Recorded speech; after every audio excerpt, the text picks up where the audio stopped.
no, you roped Kevin Smith into this. Reading. Sinning iconic things for the sake of padding the sin count.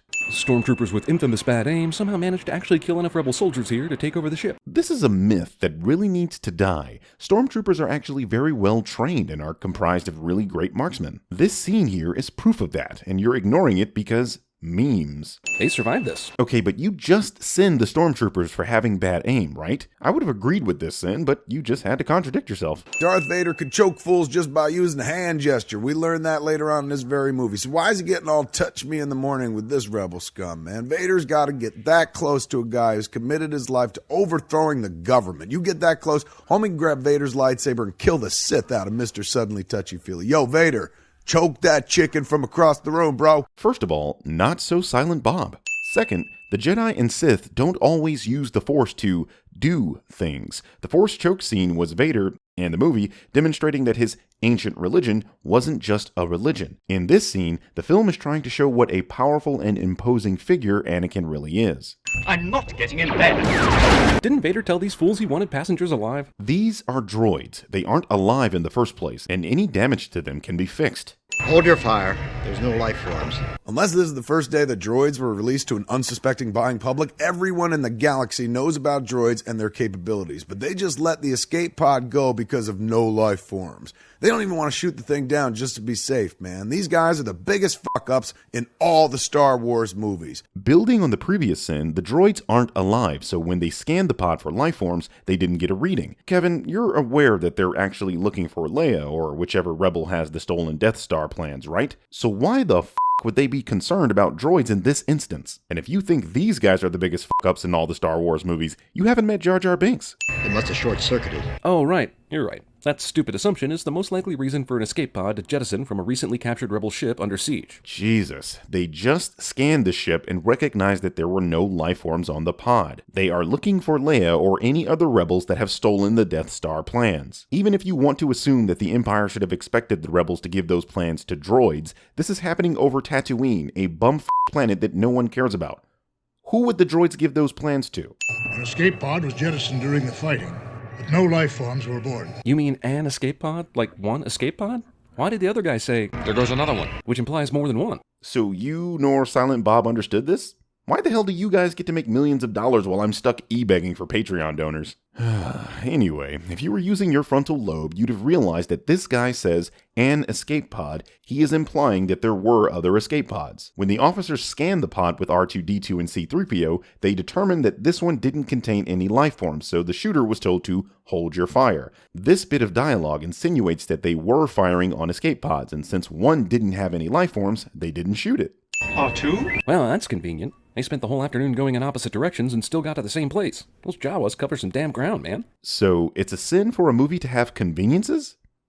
Tell me, when is any event in any movie ever not a convenience? No, seriously, tell me. Also, isn't it lucky that these things have claws that don't leave any tracks? That makes their appearance more cost-effective and unrealistic. Says this while literally showing a scene of this animal leaving tracks. Robot roll call. Hey guys, here are some things that are happening on the screen.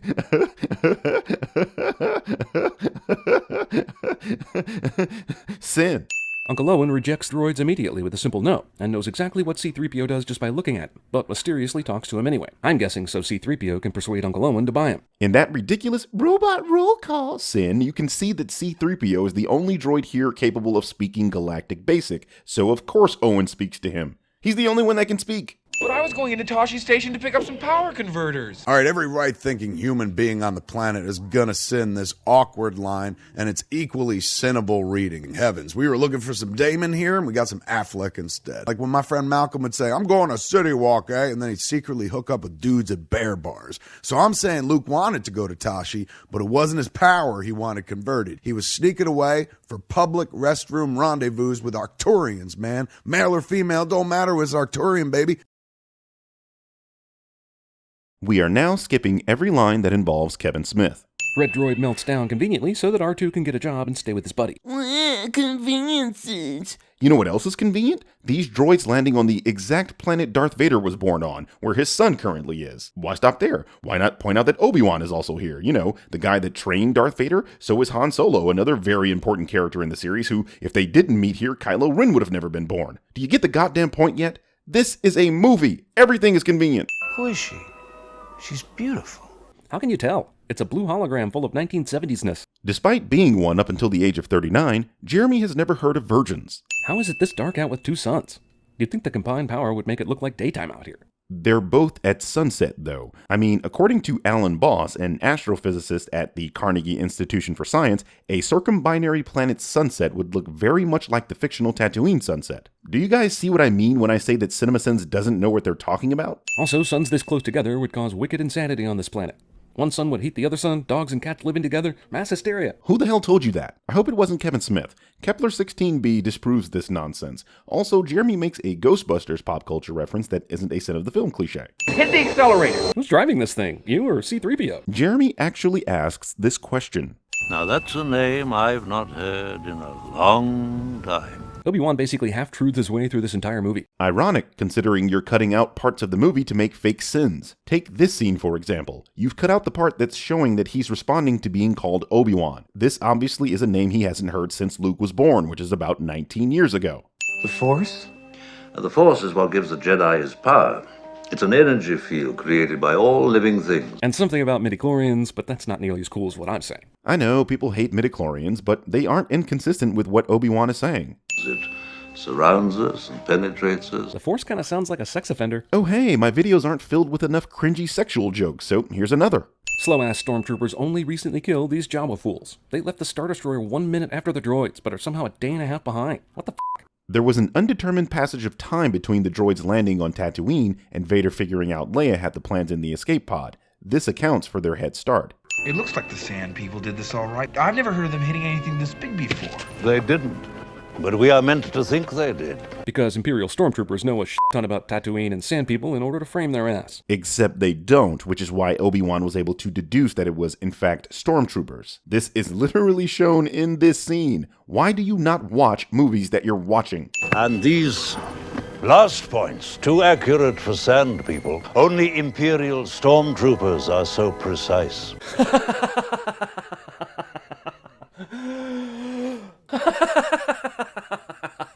This fucking laugh. Ah, I see the Death Star has branded their truth serum robot, so that all visitors know this isn't some knockoff Death Star shit here. Hey, look at that, an actual CinemaSin. I'd remove a sin here if it didn't take you 8 minutes to do what you're advertised to do. You will never find a more wretched hive of scum and villainy. Except Gary, Indiana, of course. You take that back. Michael and Janet Jackson were born in Gary, Indiana. Ew, you got some obvious Phantom Menace in my New Hope. Considering these revisions were made before Episode 1, what you mean is you've got some 90s George Lucas in your Phantom Menace. This iconic tavern scene does not contain an alien lap dance. You gotta love the classic lap dance sins that Jeremy likes to pretend never happened in his recent quest to become woke. Just like on Twitter, these things will always come back to bite you in the mangina. That's basist.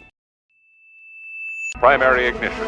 It takes 10 seconds for the Death Star to shoot its laser after this. Remember that, kids, when this takes forever later. I don't necessarily have an issue with this sin, only that you're going to attempt to double sin this when it could have just been brought up later. Here, we call that padding the sin count, bro. You mean it controls your actions? Partially, but it also obeys your commands. Oh.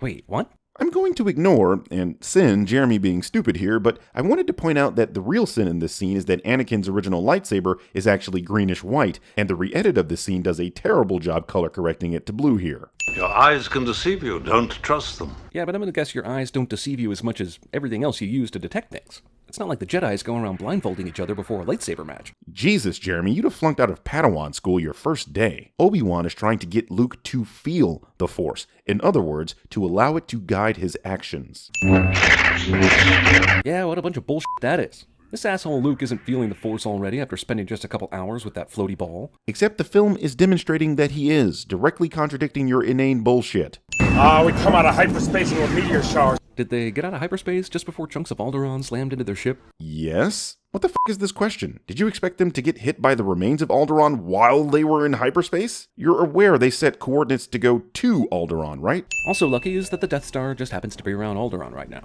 That way you can save Princess Leia and this trip won't be meaningless. Alright, 20 cents for this nonsense, and no, I'm not going to waste time explaining why this was dumb. They must be trying to return the stolen plans to the princess. She may yet be of some use to us. You can't possibly think that they'll get the idea to rescue Leia from her prison, or that they'll even find out she's here. Remember, it takes a crazy-ass plan to get into the control room and R2 messing around with the computer to even find out that information. Even if you have an idea to capture them, put them in Leia's cell, and hope she blabs to them about where the secret base is, this is silly. Leia bullshit you and proved too strong for the mind probe, so she's officially useless.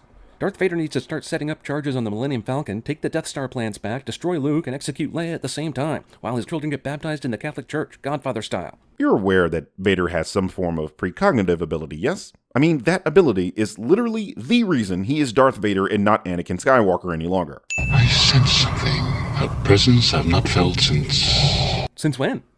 Since when? Since he lost the high ground on Mustafar. This video came out in 2015. You know what he's talking about, you ignorance-feigning, slimy piece of worm-ridden filth. There's no one here. They've already reported to Vader that no one is here, so these stormtroopers were sent on the ship to basically, what? Walk around and confirm what the last crew of stormtroopers just did a second ago? If you listen to the orders Vader gives the officer, you'd have heard Vader say that he wanted a scanning crew, meaning this part of the crew is better equipped to find those that are hiding.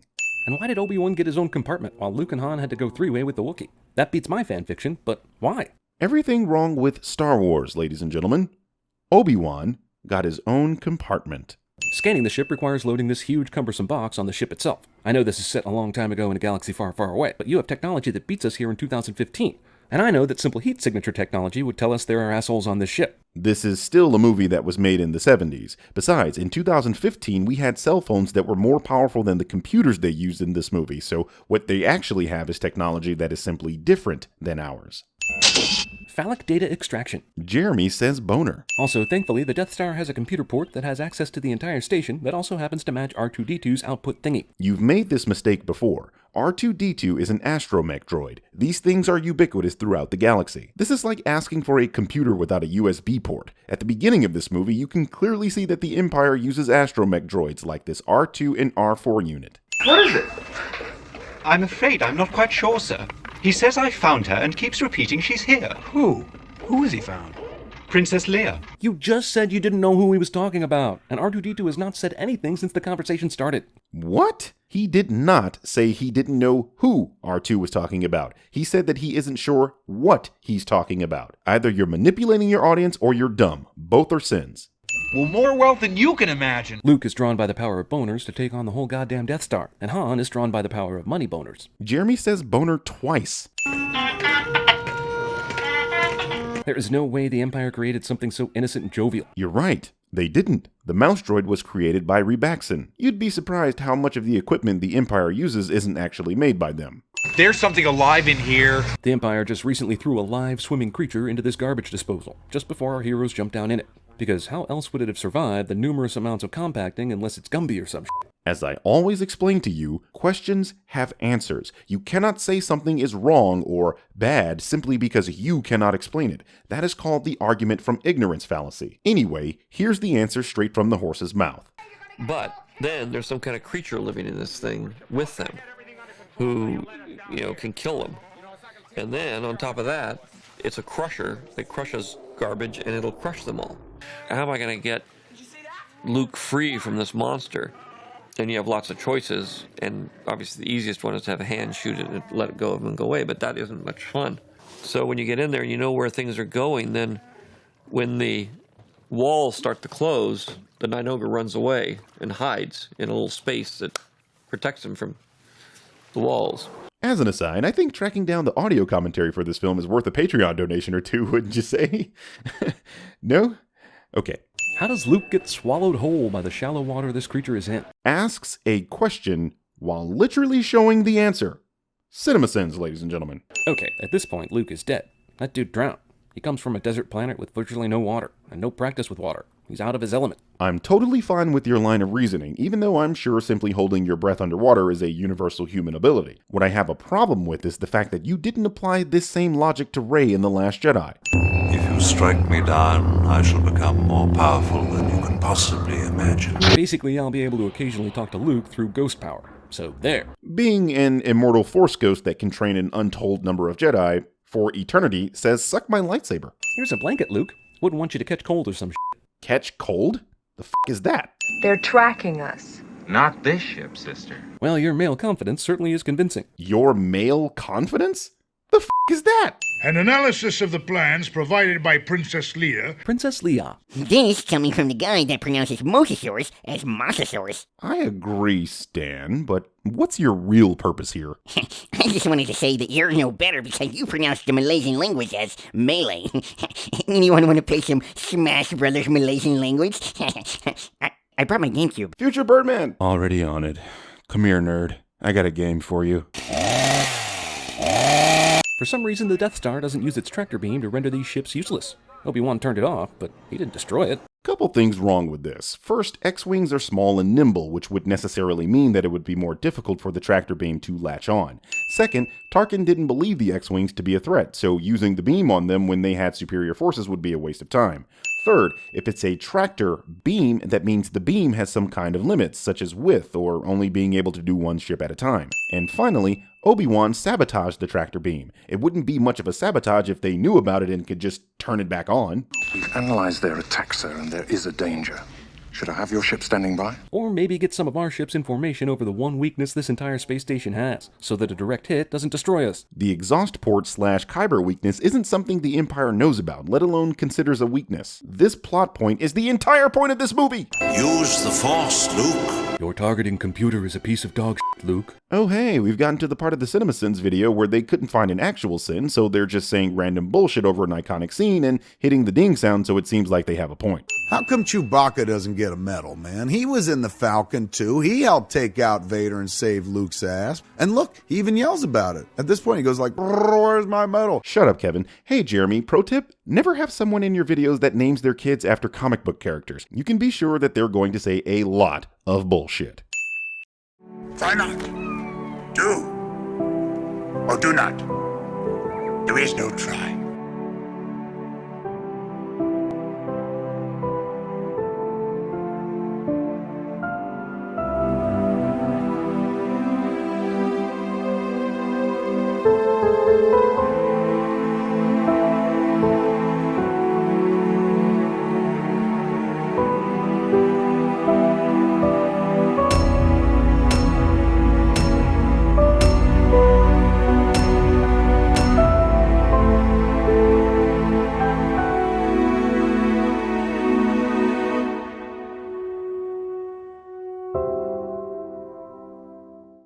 Alright, let's do this one last time. My name is I was bitten by the urge to send CinemaSins, and for the past 2 years I've been the one and only Birdman. Oh, and 15 cents for even thinking of sending this movie. Hey, that's how the last movie started. Says the guy that begins every video like this.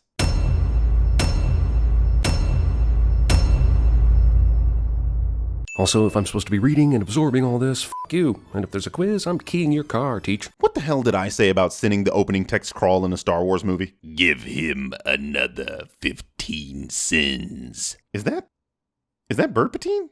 Do it. You're the boss. As we're about to see, the Empire is going to get their asses kicked yet again, with Luke Skywalker leading the charge. Aside from the Death Star, during this entire series, we never see the Empire bring an aerial attack on a planet. They just send down these cumbersome Imperial walkers. So what did they do to actually win something for once? And if they were winning, why were so many of the rebels allowed to flee across the galaxy? First, the Battle of Hoth was a decisive victory for the Empire. They destroyed Echo Base and forced the rebels to retreat. In every war ever, forcing your opponent to retreat is called a victory. Next, it's hilarious to me that you suggest, besides the Death Star, the Empire never attacks a planet. Hello? Anybody home? Think, McFly. The Death Star was the only weapon ever capable of assaulting a planet without sending troops down to it. And it was destroyed. What the hell do you expect them to do here? Okay, so this is a remote ice planet, I'm assuming, where no one really lived before, because it's colder than f***. But the rebels came here and then found, tamed, and learned how to ride the indigenous Tauntauns, and built a whole base inside the mountain in 3 years, and no one from the Empire had any idea. Don't you think this was a little like the Oregon Trail for a while? You have died of dysentery. You know, it's kind of annoying how you spout verbal diarrhea, asking multiple, only tangentially related questions, and then treat those questions as sins. It makes it really difficult for anyone to think about what you're saying, let alone provide an answer. Anyway, the rebels had been on this planet since at least the Battle of Yavin. It doesn't take too long to set up a base, and giving them 3 years is ample time to do so, especially when all they had to do was carve out some ice. And the reason the Empire didn't know about this was because of those reasons you listed. Hoth is remote, over 50,000 light years away from the core worlds, and is nearly uninhabitable. Well, that was some convenient timing, assuming this planet is not super tiny. What are the odds Luke's patrol coincides perfectly with the probe's arrival? That's kind of what a patrol is there, bud. You patrol so you'll be there when shit happens. Duh. Movie rips off Rudolph the Red-Nosed Reindeer's abominable snowman. I'm fairly certain the concept of a Yeti or Yeti-like creature predates the Rudolph cartoon by at least 100 years, but thanks for that pop culture reference, I guess. Holy shit.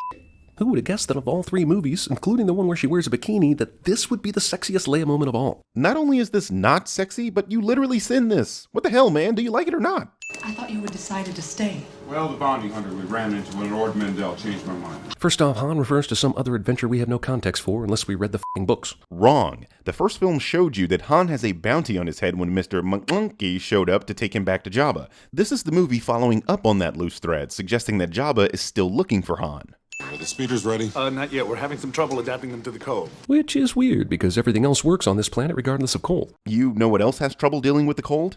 Airplanes. You see, airplanes are on this relatively warm planet, but even they can have issues with ice and ice crystals forming in the fuel. If we're using your logic, everything else on Earth shouldn't work because airplanes have issues with ice. And Luke has been dangling upside down unconscious for who knows how long. Blood running to his head, and before you go telling me his Jedi ways help him avoid traditional physiological problems like that, I'll point out his Jedi ways did jack and shit to help him avoid landing in this situation to begin with. Yeah, but we don't know exactly how long he's been hanging, so you're basing this sin on an unknowable time frame. You don't have enough information to count this as a sin, so I'm sinning you. I get what you're going for here, I really do, but in the last movie you showed me this asshole using the Force while blind to deflect unseen laser blasts from a drone. How can he do that, but not this? What do you mean, how can he not do this? He does it! What is it about this series and cutting arms or hands off? That's kind of what swords do to unarmed assailants. Pardon the pun. Tauntaun ex machina. Rise, my young apprentice. Henceforth you shall be known as Darth Penguin. Do what must be done. Yes, my master. 15 sins for misusing Deus Ex Machina. But it'll keep you warm. How does Han stuff Luke into a Tauntaun belly? They're not much bigger than humans. Says this while showing videographic evidence of Tauntauns being roughly twice the size of a human. Why is this asshole flying up and down over the hills, rather than just flying over the hills? Does he like to cheat death on rescue missions? Well, CinemaSins, if you were actually watching the movie that you're watching, you'd have noticed that they are looking for Luke and Han, and are attempting to hail them via radio. If they just flew their ships high over the mountains, they'd have never been able to see the people they were looking for. Hoth spa. It's a Bacta tank. What kind of spa have you been going to where they completely submerge you? I don't know where you get your delusions, laser brain. What's worse, this lame-ass insult or the fact that Chewie found it funny? I have a third. You not realizing it's the 80s. These kinds of insults were common during this time period. What's next? You're gonna send the Wizard of Oz for hitting the Tin Man with this heat? You clinking, clanking, clattering collection of colliginous junk! Neither the Force nor Obi-Wan has told Luke about Leia being his sister yet, even though it's been 3 years. This must be a massive, very dark practical joke. Who knew that Leia would kiss her own brother to make jealous the person she actually loves? I mean, not even the entire state of Alabama saw this coming.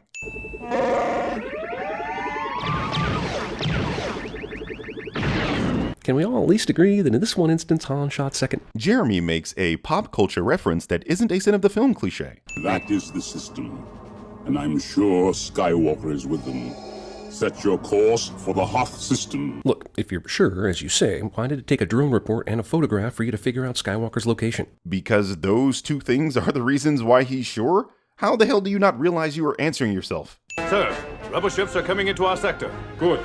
Our first catch of the day. After one small ship beat the Death Star, ignorance and confidence are the same thing. But we know the Death Star was beaten due to a flaw in its design in a large prior battle that earned the rebels the plans to that design flaw, not because all it takes is a small ship. Remember, the rebels are about to get their asses handed to them here. So you can land these things outside the energy shield, but you can't get some quick fighters down here to perform an aerial assault? Look, these things are awesome in many ways, but that doesn't mean they make sense. Besides, how are these things not using tracks like tanks to move? They needed to use actual freaking legs. Jeremy, you just sinned this movie for forgetting the cold affects ships. Then it couldn't be one of those creatures. Could be a speeder, one of ours. You mean the speeders you were just told last night can't go out in the cold? And now you're here doing it? Besides, the design of AT-ATs is based on fear. Seeing a giant lumbering mechanical monster is supposed to break your will and make you want to give up. That's the point. Rogue group, use your harpoons and tow cables. Go for the legs. Why the hell do these small fighters have tow cables? For towing a 1974 Buick, and harpoons for, I guess, whaling? Because T-47s were originally made for industrial cargo handling. They were modified by the rebels for use in battle. Does any of this matter for the context of the film? Absolutely fucking not. The birthing process between walkers on Hoth was accelerated tenfold, and the baby is already walking. I didn't even skip Ku Klux Stormtrooper. That's racist. This bucket of bolts is never gonna get us past that blockade. That's kind of true, but why was Luke's X-Wing somehow able to get through the blockade no problem? I like this answer posted by Josh Burke on Sci-Fi Stack Exchange, so I'll leave it here as the definitive answer, as he's using the actual script. I would add on here that the Millennium Falcon is quite famous at this point, and it makes more sense to assume he's aboard the Falcon than a random X-Wing, which could have been anyone. Who's flying the ship right now? Leia? Autopilot evasion software? You know it's Leia because the movie clearly shows you that it's Leia. Water creatures in the Star Wars franchise never find the heroes tasty. R2 is a droid made out of metal. What kind of organic creature likes the taste of metal, besides guys that don't mind when their girl is on her period? Whoa, that does not look like James Earl Jones at all. And Clancy Brown doesn't look like Mr. Krabs. And the Birdman doesn't look like this. You sending actors that do voiceover now? I resent that. Shame. Me too. I'm gonna check in as well. I'm looking for someone. Looking? Found someone you have, I would say. Tonight on Unsolved Mysteries, we'll try to figure out where Yoda's sense of humor went after this one scene in The Empire Strikes Back. Considering Yoda's sense of humor is on full display throughout this entire movie, this is one of those throwaway filler sins CinemaSins includes to pad the sin count and include iconic or interesting scenes. Luke's dinner consists of Cheetos, blocks that look like cheese, some sort of white candy or pills, hush puppies, and strips of drywall. Jeremy Sins consists of pointing things out on the screen, manipulating scenes, lying, bad jokes, an occasional actual sin, and a million questions. In fact, this series should be called Cinema Questions. You seek Yoda. You know him? Take it to him, I will. Just like Obi-Wan, Yoda initially pretends not to be the person he actually is, mostly just to f with the audience, I mean Luke. Yoda is testing Luke's patience here. Patience is a key trait of the Jedi, and it's something Luke fails at, resulting in him losing a hand to Vader. Sir, I've isolated the reverse power flux coupling. The C in C-3PO stands for cock block. Actually, the C stands for cyborg. Besides, what exactly would 3PO be blocking the cock from? No, seriously, I don't understand the meaning of that phrase. I have no doubt this boy is the offspring of Anakin Skywalker. Which is a weird thing to say to Anakin Skywalker. The Emperor here is suggesting that Luke is the son of the person you no longer are. The entire conflict of Return of the Jedi revolves around Vader struggling with this. Also, didn't the very fact that his name is Luke Skywalker tip you off? You can't seriously expect us to believe that after Luke destroyed the Death Star, the Empire didn't hear what the hell his name was. What? Who the hell is just name-dropping Luke in the Rebel Alliance? That's like the antithesis of being covert, Jeremy. Jesus. You'd be a terrible rebel, dropping dimes faster than Tekashi 6ix9ine. I cannot teach him. The boy has no patience. Yoda talks about Luke to a ghost in front of Luke, and this is his way of revealing himself to actually be Yoda. I'm trying to figure out how the hell is this supposed to be a sin? You just said what's happening on the screen. It's like, we know. We were watching. We were watching when that happened. You are reckless. So was I, if you remember. Obi-Wan is basically Jedi Ghost lawyer here. Jeremy likes to make lame jokes when he should be paying attention to this extremely important character building moment. He is too old. Is Yoda cranky? Does he not really want to train Luke? Why the 100 excuses thing? I know we're building tension for the audience. I mean Luke, but other than that, why is he so resistant? This movie is basically saying Ghost Obi-Wan is wiser than 800-year-old Yoda, which is just f***ing stupid. Or the movie is suggesting that, just like with Anakin, Yoda is apprehensive about teaching older, brash, and impatient students the ways of the Force, lest they end up like Vader. It's actually Obi-Wan that's the stupid one in this case, considering how all the Jedi Masters tried with Anakin and he still ended up evil anyway. Right under Obi-Wan's nose. A Jedi uses the Force for knowledge and defense, never for attack. But tell me why I can't... No, there is no why. Jedi Master gets frustrated with obvious questions. I thought you assholes were supposed to be at peace with everything, even annoying trainees. Yoda is damn near 900 years old. He doesn't have time for silly questions from hopped up punks that want to be a Jedi in their 20s. Seen it all, he has. That place is strong, but the dark side of the Force, a domain of evil it is. There's a domain of evil sitting around just being evil in the Dagobah system? What the f*** for? As was explained in A New Hope, the Force is a field that penetrates all things, and this includes planets. Here on Dagobah, the negative aspects of the Force have congregated, just as the positive side of the Force manifests on Ahch-To. Dagobah's connection with the Force is one of the main reasons Qui-Gon recommends it to Yoda, along with its swamp-like nature, which Yoda is very fond of. Someone set this video game to the easy setting. Comedy, ladies and gentlemen. You see, the problem with jokes is that they have to at least be funny. By show of hands, who found this joke funny? Now, if you're over the age of 12, put your goddamn hand down.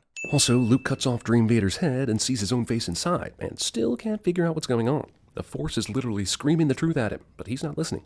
It always cracks me up that Jeremy of CinemaSins likes to pretend he gets these vague clues in movies when he can barely keep up with children's films. Nobody saw Vader being Luke's father coming until the actual reveal. Hell, from Luke's perspective, this could have meant that he could become like Vader in the future, or that he's fighting himself on the path to becoming a Jedi. There is nothing about this that screams, you are the son of this person. Try not. Do. Or do not.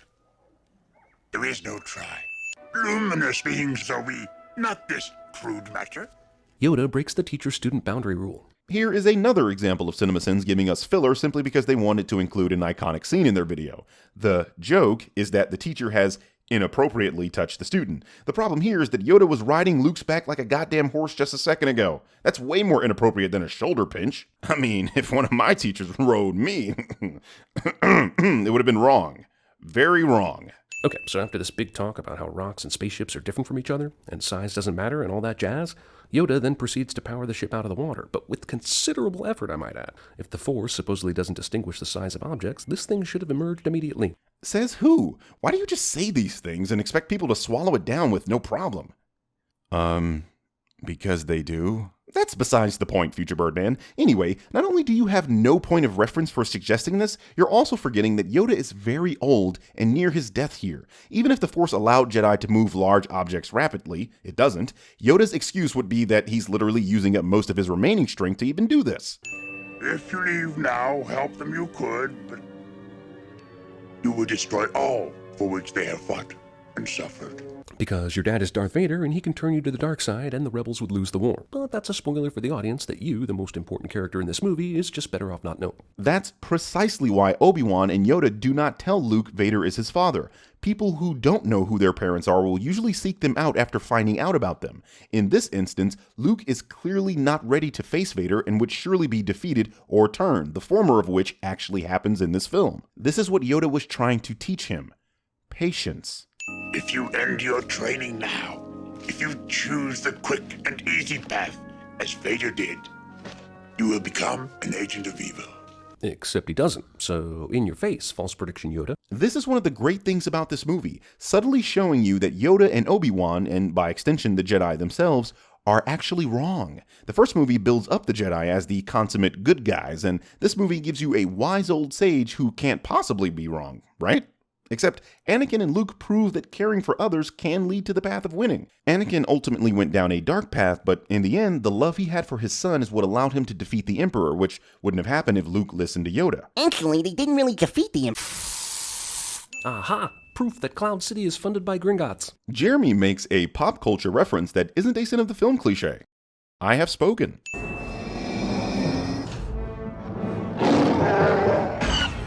I'm surprised Vader didn't shoot Han first.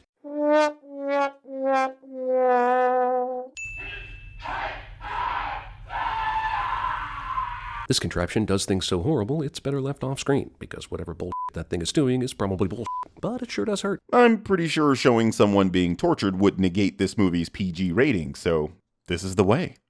Oh my! What have you done? I'm backwards, you flea-bitten furball! You know, C-3PO was kind of an annoying character in the first movie, but lovably so. In Empire, he's a whiny know-it-all who's actually kind of mean. I've been saying this for a while now, but you could substitute Jeremy for C-3PO and not notice a thing. For example, you know Jeremy was kind of an annoying character in the first couple of videos, but lovably so. These days, he's a whiny know-it-all who's actually kind of mean. What the f***?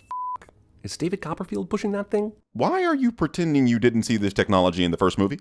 Also, like any hero in any adventure, Luke ignores his friend's warning that it's all a trap, because the power of space boners is stronger. Jeremy says boner. in reference to Luke and his sister. That shit is weak. Obi-Wan has taught you well.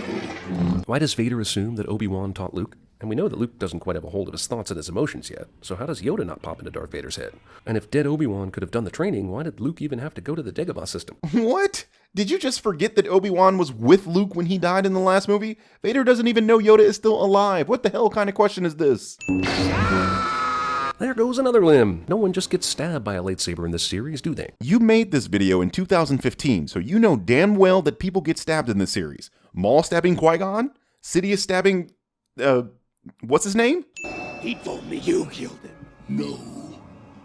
I am your father. We're gonna get a supreme bullshit explanation for this discrepancy, aren't we? Jeremy, just send this scene. Search your feelings. You know it to be true.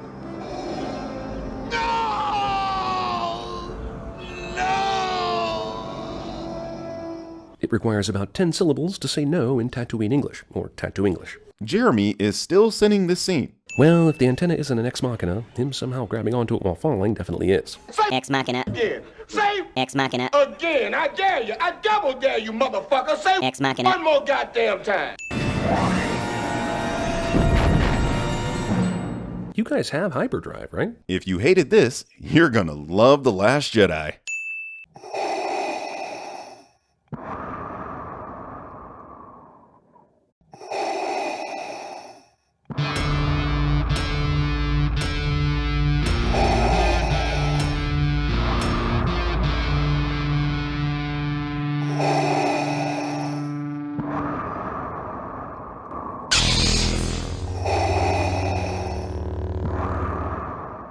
Reading. Third film of the franchise decides, you like the Death Star? We'll give you the motherfucking Death Star. Again. It's just like Jason Voorhees, that Death Star. The Death Star 2 served the purpose of baiting the rebels into a battle that could have theoretically wiped them out. But here's the thing. Building a larger, no-weakness Death Star is mainly to do with the fact that, until Episode 9, it's the ultimate weapon in the Star Wars universe. What could be more intimidating than a weapon capable of destroying an entire planet in a few seconds? Anything else would be a downgrade. And if you're rushing to the comment section to say, a weapon capable of destroying a galaxy, put down the glue and actually use your head. If they blow up the galaxy, they'd have nothing to rule, and the point is galactic domination. You don't destroy the land you're trying to rule. Hey, the Death Star was a horrible failure. Let's build another one. I hope by this point you guys understand what I mean by padding the sin count. This is the same sin as the previous one, just worded differently. They wanna wonder. Spiral Wrap Penis Head has a point. I almost removed a sin because this made me laugh, but Jeremy said boner, and a sin's a sin. Jabba's looking way chunkier and realer in 1983 than the last time we saw him, which was in 1997. Again, funny joke, but wouldn't this be a positive for this movie? You sinning something you like, bro? I think you're sinning something you like. Also, if Leia didn't choke him, Jabba was certainly going to die from smoking green swamp heroin. Let's see. Green, smoke, bong. And you went with heroin. R2, look! Captain Solo. And he's still frozen in carbonite. Thanks, 3PO. Pointing out obvious things is a sin, is it? Jeremy still hasn't realized that he is C-3PO. This scene suggests that the robots somehow behave differently when put upside down, and that they have feeling in their feet. Thank you for pointing out obvious things. Also, this isn't new. C-3PO has been reacting to things like this for 2 movies up to this point.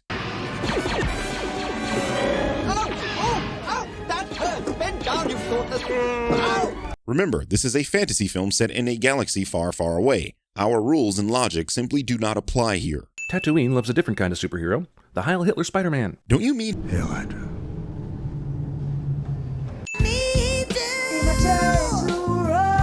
The song Jedi Rocks. Hey man, that song gave us Lin Me, this blue Twi'lek who, along with the green alien girls in Star Trek, I'm almost certain was the inspiration for the Asari in Mass Effect. I'm just saying, I need a bit of that Azure if you catch my drift. Everyone else had to lie their way in here, but somehow Lando is just f***ing here already, man. Deal with it. Okay, but in the previous sin, you just said... The plan here was to send 3 waves of troops. Droids, then Leia, Chewie, then Luke. When Luke is Jedi enough to not really need the help of any of the others? Makes for good cinema, sure, but as a military strategy, it's kind of stupid, considering every single person Luke sends ahead of him gets captured. So which is it? Did everyone Luke sent here get captured or not? Because it actually looks like Luke's plan was to get everyone in position, and Lando sure as hell doesn't look captured to me. Why does Jabba have wind chimes in a place where there is rarely wind? Looks more like a low-budget security system to me, and it clearly worked because the actual sin here is Leia's dumbass walking directly into it. Futuristic melting looks oddly like how melting might look on an Atari 2600. Don't you mean the PlayStation 1? Atari 2600 graphics were nowhere near this sophisticated. I mean, if I didn't tell you, you might not have even known this was porn. Trust me, if there is one thing that demonstrates the limits of your technology, it's porn. I agree that Leia's pretty hot, but how does Jabba, a giant snail/excrement pile, get turned on by human women? This is Star Wars. Clearly, the beings in this galaxy have gotten over the whole only hanging with your kind thing. What I'm saying is, they're not Korean Americans.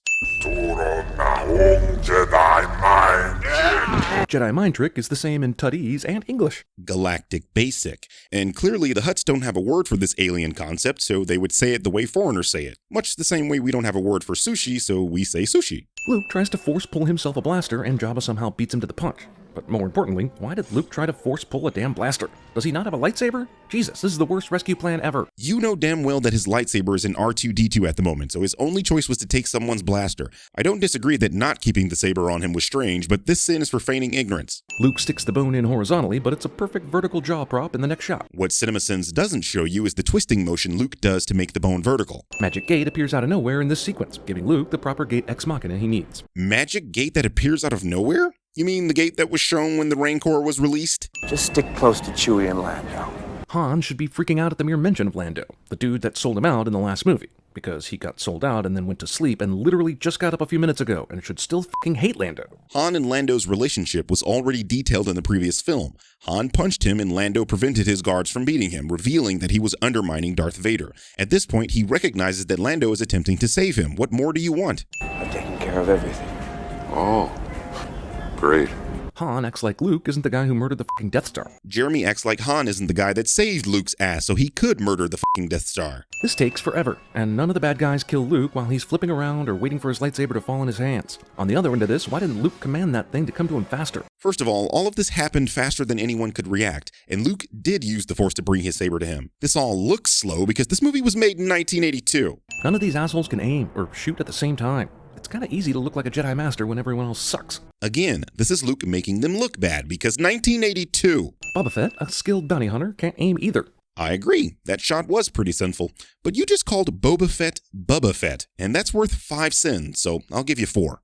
Boba Fett, badass bounty hunter, goes out like a bitch. Well, we're not entirely sure Boba is dead. The Sarlacc takes 1,000 years to digest something, and due to his Mandalorian armor that I totally didn't say makes him a Mandalorian and was only trying to point out that he has Mandalorian armor, he could totally still be alive and make an appearance in The Mandalorian Season 2. Thanks for coming after me. Now I owe you one. In The Empire Strikes Back, Han tells Luke, "That's 2 you owe me, Junior." But this is the first time Luke has done anything to return the favor, and suddenly Han has flipped the math where he owes Luke one? Oh, come on. Even a child could understand that Han is suggesting rescuing him from Jabba and permanently erasing his debt is worth more than the previous 2. When you're a regular-ass Stormtrooper and you hear this laugh, don't you have second thoughts? When you're a CinemaSins subscriber and you hear this laugh...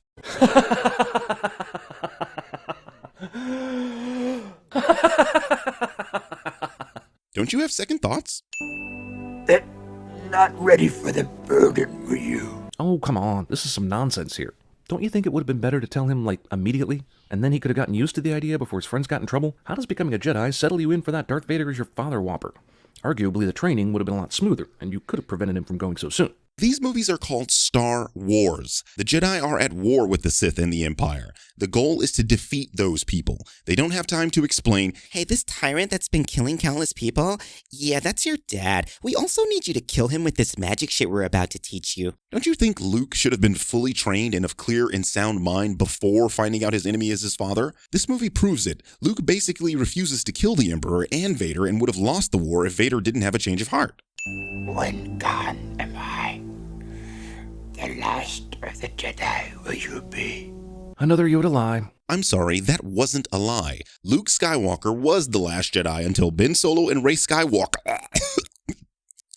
until Rey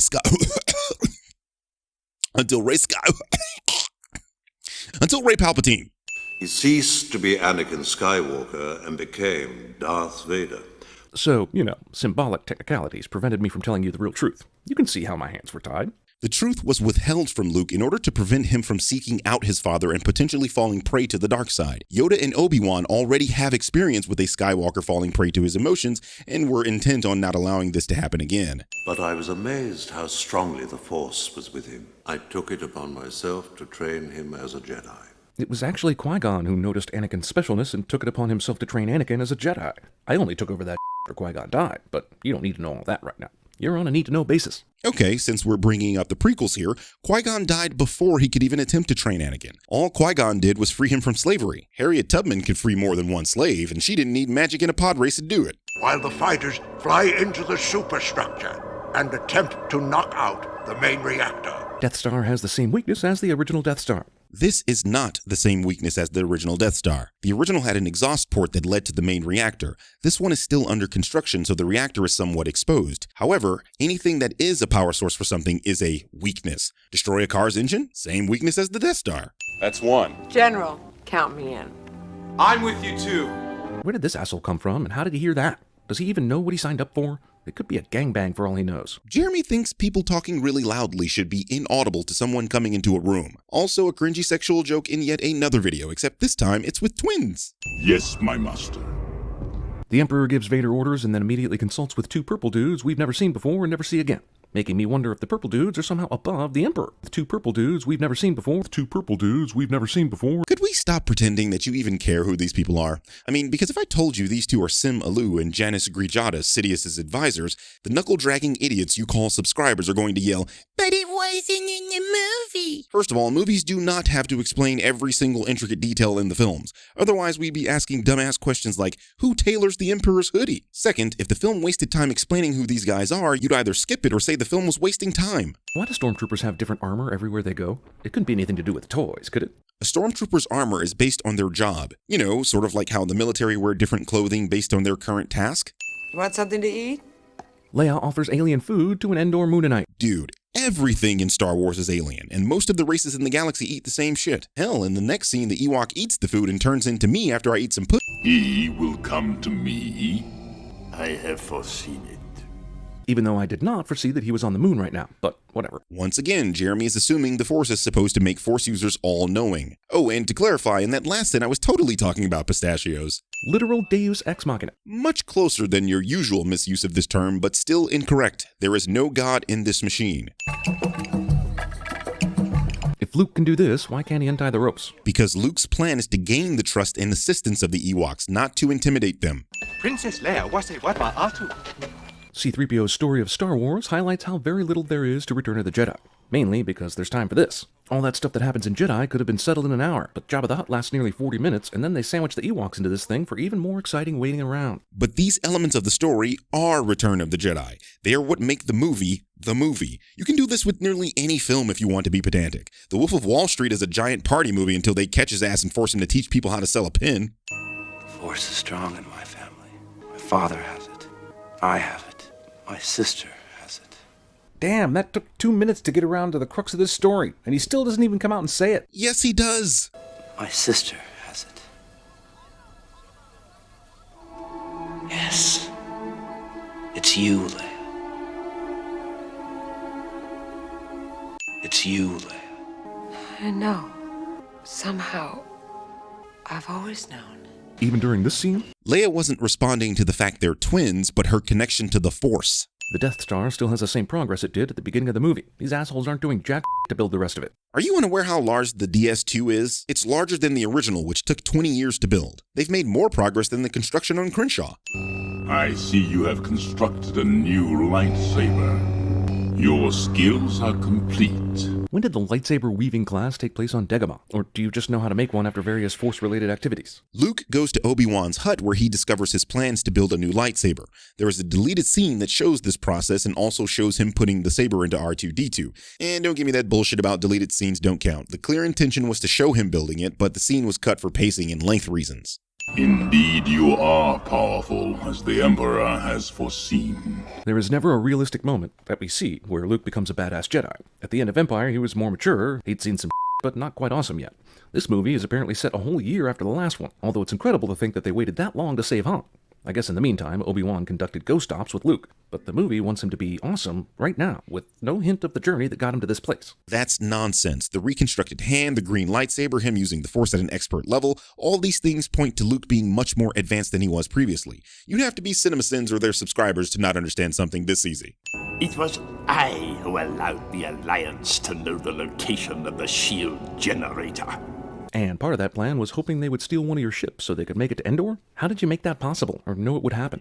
I find it incredible that you're asking this question. You've made many Star Wars videos asking why aren't the characters using the Force, and when presented with Rey's granddaddy explicitly stating he was using the Force, you ask, how is that possible? Strike me down with it. Give in to your anger. I really don't understand how he suddenly becomes a bad person if he kills Vader and the Emperor. The story requires them to die if the rebels are to win. So if Luke can't turn Vader, is he supposed to kill these guys with warm feelings? That's just it. Jedi kill out of a sense of justice or to protect, never because they are angry. Negative feelings cause Jedi to fall to the dark side. Making Luke kill him would effectively end the Jedi. Damn, why didn't they do this in the first place, rather than trying that hang glider rock drop bullshit from earlier? Probably because they were leading the AT-ST to this space so they could do this? I mean, do you think this kind of trap is just everywhere and can be sprung in any location? Use your aggressive feelings, boy. Let the hate flow through you. I still don't know how this takes... No. I don't care what silly reason you've come up with. Sending this scene with this line. Obi-Wan has taught you well. There he is, giving Obi-Wan all the credit again. Does Yoda not make any ripples in the Force? Yoda was in the Dagobah system, and he specifically went there because it was far out of the reach of the Empire. They did not know Yoda was there because if they did, they'd have killed him by now. Good. Does the Emperor not realize that taunting makes somebody not want to do what you want them to do? As a Street Fighter player, I beg to disagree. Gotcha, bitch! お前はもう死んでいる。何?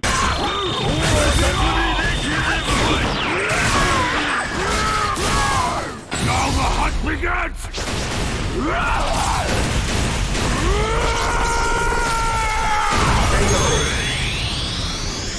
Force lightning is introduced as a power 10 minutes from the end of the third movie. Yes, it's as I've been saying. The Force is space magic and new abilities are literally introduced in every film. None of them are explained, so my question is, if you realize this, why do you always question it? You, audience, I'm talking to you. With the rules set so strictly for Luke so that he can't kill these Sith Lords without turning to the dark side, with his only hope being able to turn Vader somehow, I can't imagine a scenario that's luckier, other than finding out that Leia is adopted. Luke can absolutely kill Vader and the Emperor. The issue here is that he doesn't want to. He wouldn't fall to the dark side if he kills these two. He just believes that his father still has good in him because he used to be a Jedi. It wasn't luck. It was his trust in the light side of the Force. Hey, that doesn't look like James Earl Jones. Hey, that doesn't look like a sin of the movie. I'm sure Luke wasn't on that thing when it blew. He wasn't. I can feel it. I can tell because Luke told me I had Force power, and now I can use that power without any training. And guess who else can use that power without any training? Every single Force-sensitive person ever.